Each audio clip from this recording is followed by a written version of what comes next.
ఈ వీడియో మొత్తం చూడడానికి ట్రై చేయండి. వీడియోలో చెప్పిన ప్రతి ఒక్కటి మీకు పీడిఎఫ్ రూపంలో మన టెలిగ్రామ్ ఛానల్లో ఉంటుంది. సంబంధంట ఇన్వెస్ట్ చేసాడంట 10% చొప్పున, కాంపౌండెడ్ హాఫ్ ఇయర్లీ అంట. ఇంట్రెస్ట్ ఎంత అని అడిగాడు, కాకపోతే 1 year అని చెప్పాడు. 10% అంటే హాఫ్ ఇయర్లీ అన్నాడు కాబట్టి 10/2 5%. ఏంటిది ఇది? Rate of interest. 1 year అన్నాడు, కానీ 1 yearలో ఎన్ని హాఫ్ ఇయర్లు ఉంటాయమ్మా? 2. రేట్ ఉంది, టైం ఉంది. కొంచెం జాగ్రత్తగా చూడండి. ఈ ప్రాబ్లంలో 2 రకాలుగా చేద్దాం. 9800 ఇంటూ 1 + r/100. r అంటే 5/100 కదా.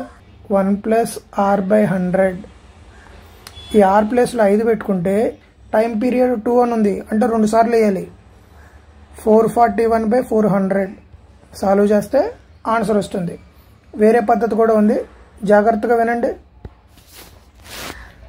ఫస్ట్ నేను 9800 తీసుకుంటాను.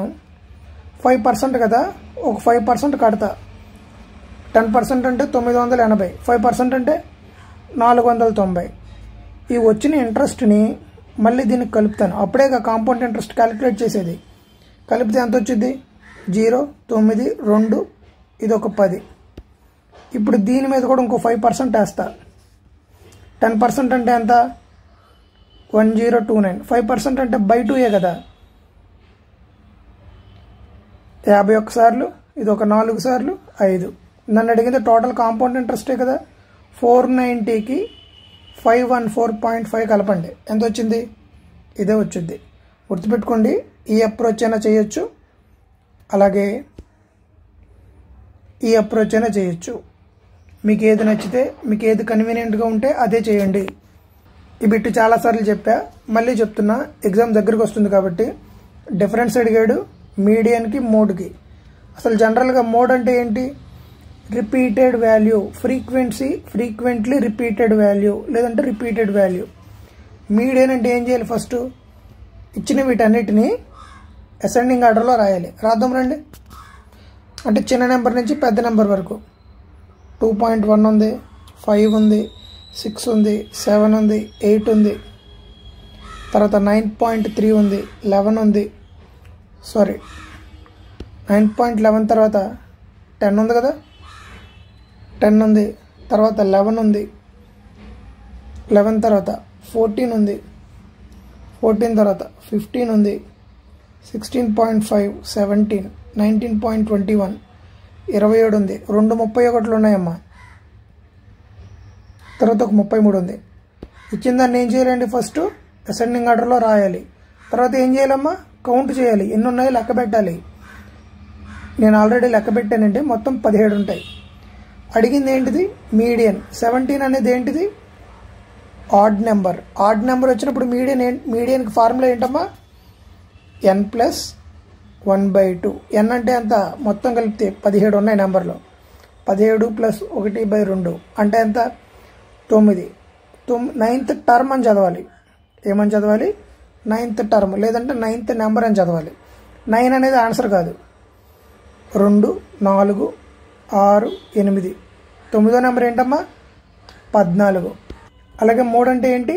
Repeated number. రిపీట్ అయిన నెంబర్లు ఎన్ని ఉన్నాయి? 31 2 సార్లు రిపీట్ అయింది. సో మోడ్ 31, మీడియన్ ఇది. రెండింటికి డిఫరెన్స్ 31లో నుంచి 14 తీయండి అమ్మా, 17. గుర్తుపెట్టుకోండి, కాన్సెప్ట్ అయితే చాలా చాలా ఇంపార్టెంట్. 8 persons ఉన్నారంటమ్మా. వాళ్ళందరూ ఫేసింగ్ నార్త్ అంట, స్ట్రైట్ లైన్లో కూర్చున్నారంట. ముందుగా 8 మందిని తీసుకుంటా చూడండి. 6, 8 మంది. తర్వాత ఇచ్చిన ఇన్ఫర్మేషన్ మొత్తాన్ని ఒకసారి రీడ్ చేయాలి. అప్పుడు పజిల్ కనుక మీరు చేస్తే చాలా తొందరగా వచ్చే ఛాన్స్ అయితే ఉంటుంది. Only 2 persons అంటమ్మా. రీవాకి ప్రణయ్కి మధ్యలో 2 ఉంటారంట. కాళీ అండ్ మనోజ్ మధ్యలో ఎంతమంది అయితే ఉంటారో, సేమ్ యాజ్ ప్రణయ్కి సరయుకి మధ్య అంతమందే ఉంటారంట. వరుణ్ అనేవాడు నాట్ ఇమీడియట్ నైబర్ అంట సరువుకి. సరువు అనేది ఇమ్మీడియట్ లెఫ్ట్ ఆఫ్ నిత్య అంట. Kali is sitting second to the left of Reeva. అలాగే Reeva is 4th from the extreme right hand. నాకు కావాల్సిన ఇన్ఫర్మేషన్ అయితే వచ్చేసింది. ఏమొచ్చింది? చివరిగా చదివిన పాయింట్లో ఉంది చూడండి. Reeva is 4th from the extreme right hand. 1 2 3 4. తర్వాత ఇంకేమన్నాడు, Kali sitting second to the left of Reeva 1 2. So ఇక్కడ ఎవరున్నారు, ఖాళీ ఉన్నాడు. అలాగే Tina sits to the immediate right of Kali, ఇది ఖాళీ కదా. సో ఇక్కడ వచ్చింది ఎవరో, టీనా. అలాగే ఇంకొక పాయింట్ ఉంది చూడండి, 2 persons sitting between Reeva and Pranay, ఇది రీవా, ఇద్దరంటే 1 2. ప్రణయ్ ఇక్కడ రావచ్చు, ఒక పాసిబిలిటీ. మళ్ళీ 1 2, అప్పుడు ప్రణయ్ ఇక్కడ రావచ్చు. 2 పాసిబిలిటీస్ నాకు వచ్చినాయి. తర్వాత ఏంటో చూడండి, the number of persons sitting between Kali and Manoj is same as the number of persons sitting between Pranay and Saru. ఇప్పుడు ఇక్కడ ఖాళీ ఉంది కదండి, నేను కనుక ఇక్కడ మనోజ్ అనేవాడిని తీసుకున్నాను అనుకోండి, ఖాళీకి మనోజ్కి మధ్య ఎంతమంది అయితే ఉన్నారో ప్రణయ్కి సరుకి, అప్పుడు ప్రణయ్ అనేవాడు ఇక్కడ తీసుకున్నాను అనుకోండి, ఇక్కడ ఆల్రెడీ టీనా ఉంది కదా, ఈ పాసిబిలిటీ ఎలిమినేటెడ్. సో ఖచ్చితంగా ఇక్కడ ఎవరు వస్తారు, ప్రణయ్. ఖాళీకి మనోజ్కి మధ్యలో ఎంతమంది ఉన్నారు, ఒక్కలే ఉన్నారు, అప్పుడు ప్రణయ్కి సరువుకి మధ్యలో కూడా ఒక్కలే ఉండాలి కదా, ఇక్కడ ఎవరు వస్తారు, సరు. అలాగే సరు ఈ sitting to the immediate left of నిత్య, ఇదిగోండి ఇక్కడ నిత్య ఉంటుంది. ఇంకా మిగిలిపోయింది ఎవరో, వరుణ్. వరుణ్ అనేవాడు సరియు పక్కన ఉండడు, సరియు పక్కన లేడుగా, ఇక్కడ వరుణ్ తీసుకుంటే. నన్ను అడిగింది ఏంటిది, how many persons are sitting to the left of Nithya, ఇక్కడ నిత్య ఉంది. ఎంతమంది ఉన్నారు, 1 2 3 4 5 6. మీకు ఇదే పజిల్ని తెలుగులో కూడా ఇస్తాను, పీడిఎఫ్లో టెలిగ్రామ్ ఛానల్లో ఉంటుంది, అక్కడికి వెళ్ళి ప్రాక్టీస్ చేయండి. ఈ ప్రాబ్లం చాలా చాలా ఇంపార్టెంట్ అండి, కొంచెం జాగ్రత్తగా అబ్జర్వ్ చేయండి. ఏ can complete 12% of the work in 15% of the allotted time. నేను ఏమంటున్నానంటే ఈ టైంని 100 minutes అనుకుంటానమ్మా, జాగ్రత్తగా వినండి, 100 minutes. అప్పుడు ఏ అనేవాడు 12% వర్క్ చేశాడు కదా, 12% వర్క్ ఎంత టైంలో చేశాడు, 15% of the allotted time. Allotted time 15 అన్నాను కాబట్టి 100లో 15% అంటే 15ఏగా. సో ఏ 15 minutes చేస్తాడు 12% వర్క్ని. అలా చూస్తుండండి అమ్మా. నేనేం చేస్తానంటే ఈ 12/3 తీసుకుని ఇక్కడ కూడా 3 తీసుకుంటా. ఎందుకు తీసుకున్నానో మీకు అర్థమవుద్ది, అలా చూస్తుండండి. 12/3 అనుకోండి, 4% వర్క్ చేయడానికి ఏకి 15/3 అంటే 5 minutes పడుతుంది. టోటల్ వర్క్ ఎంత అనుకున్నానమ్మా నేను ఇందాక, 100 minutes కదా. సో 5 × 20 4 × 20 చేస్తా. ఏ అనేవాడికి 20 × 4 80% వర్క్ చేశాడంట 100 minutesలో. ఇప్పుడు ప్రాబ్లం చేద్దాం. A and B working for the entire period of time. A మొత్తం వర్క్ చేసేసాడు కదా, ఎంటైర్ పీరియడ్ అంటే 100 minutesే కదా. ఎంత వర్క్ చేశాడు ఏ ఒక్కడే, 80% వర్క్.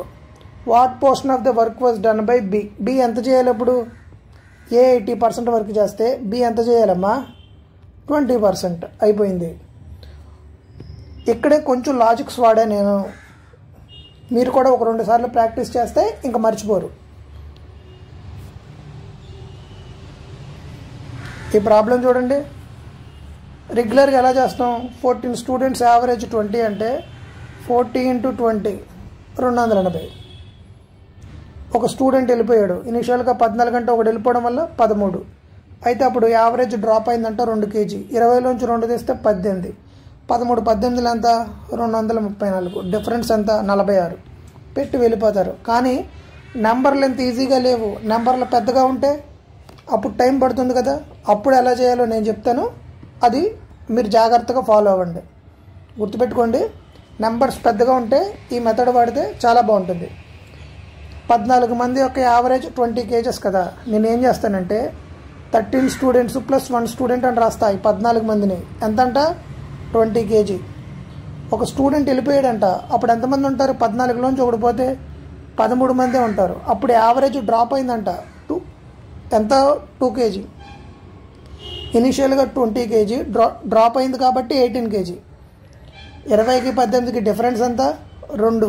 ఎంతమంది మీద, 13. సో 13 రోజులు 26. ఇక్కడ ఒక వదిలేసాం కదా, వీడికి కూడా 20 వస్తుంది కదా. 26కి 20 కలపండి, 46. నెంబర్లు పెద్దగా ఉన్నప్పుడు ఇలా చేస్తే మీకు క్యాలిక్యులేషన్ వాటి దగ్గర టైం అనేది చాలా తక్కువ పడుతుంది. ఈ మెథడ్ చేయడానికి అలవాటు పడండి. ఆల్రెడీ ఇదే మెథడ్లో మొన్న ఒక వీడియో కూడా చేసి పెట్టా, యావరేజెస్ అని. ఒకసారి ఆ వీడియో చూడండి. బ్యాక్గ్రౌండ్లో కొంచెం నాయిస్ వస్తుంది, adjust అవ్వండమ్మా.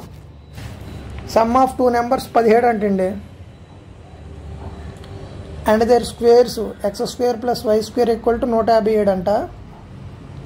Find the some of the cubes of the numbers x³ + y³ అడిగాడు. అసలు ఫార్ములా వేయకుండా ఈ ప్రాబ్లమ్స్ చేద్దాం. చూడండి, 2 స్క్వేర్లను కలిపితే 157 అన్నాడు. 157 కన్నా తక్కువ ఉన్న స్క్వేర్లేగా ఈ 2. 157 కన్నా తక్కువ ఉన్న స్క్వేర్లు ఏంటి? 12 12 144, 11 11 121. ఇక్కడ 144 పెట్టామనుకోండి, 157లో నుంచి 144 తీస్తే స్క్వేర్ నెంబర్ అనేది రాదు. సో ఖచ్చితంగా ఎక్స్ ఎంత? 11. చూడండి, 121.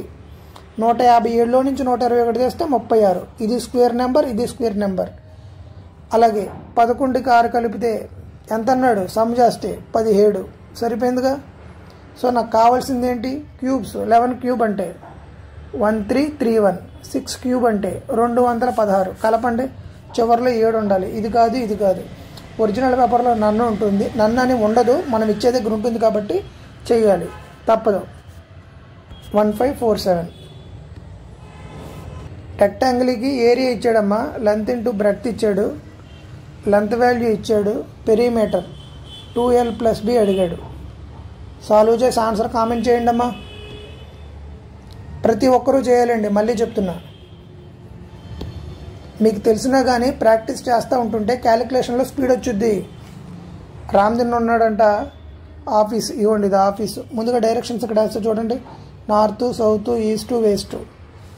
రామ్దిన్ ఈ ఆఫీస్ నుంచి 15 కిలోమీటర్లు సౌత్ వెళ్ళాడంట. చూడండి, సౌత్ అంటే ఇది ఇదేగా, కిందకి ఇలా సౌత్కి వెళ్ళాడు. ఎంత? 15 కిలోమీటర్లు. అక్కడ ఏం రీచ్ అయ్యాడు? బస్ స్టాప్, బిఎస్ అని పెడదాం. టర్న్ టు ది లెఫ్ట్, ఇలా లెఫ్ట్కి టర్న్ తిరిగాడు. 8 కిలోమీటర్లు నడుచుకుంటూ వెళ్ళిపోయాడు. 8 కిలోమీటర్లు. అక్కడి నుంచి ఏం చేశాడు? ఇంకొక టర్న్ తీసుకున్నాడు. అది కూడా ఏంటి? లెఫ్ట్ అంట. ఇక ఇలా వెళ్ళాడు 15 కిలోమీటర్లు. 15 కిలోమీటర్లు. అక్కడ ఏముందంట? సెంట్రల్ లైబ్రరీ ఉందంట. అక్కడి నుంచి ఏం చేశాడు? ఇంకో లెఫ్ట్ తీసుకున్నాడు. అంటే ఇలా తీసుకున్నాడు. 4 కిలోమీటర్స్ నడిచాడు. ఇదిగోండి, ఇది 4. ఇక్కడ 4 రాయంగానే నేను ఇక్కడ 4 ఎక్కడ 4 అంట. ఇది మొత్తం కలిపితే ఇవ్వండి 8 కాబట్టి.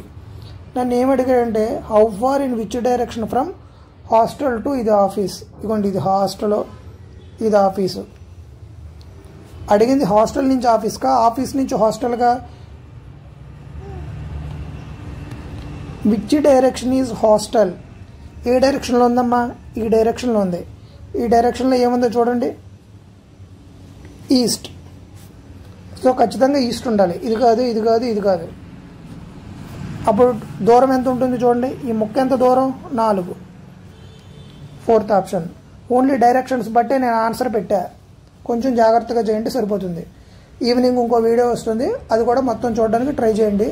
పీడిఎఫ్లు టెలిగ్రామ్లో ఉంటాయి, ప్రాక్టీస్ చేయండి. అలాగే ఏమన్నా స్కోర్ బూస్టర్ లాంటి వీడియోస్ ఏమన్నా కావాలంటే ఛానల్లో మెంబర్షిప్ ఉంటుంది, దాంట్లో వీడియోస్ ఉన్నాయి, ఒకసారి వాటిని కూడా ట్రై చేయండి. ప్రతి నిమిషం చాలా వాల్యుబుల్. చాలా జాగ్రత్తగా ప్లాన్ చేసుకొని చదవండి. Thank you.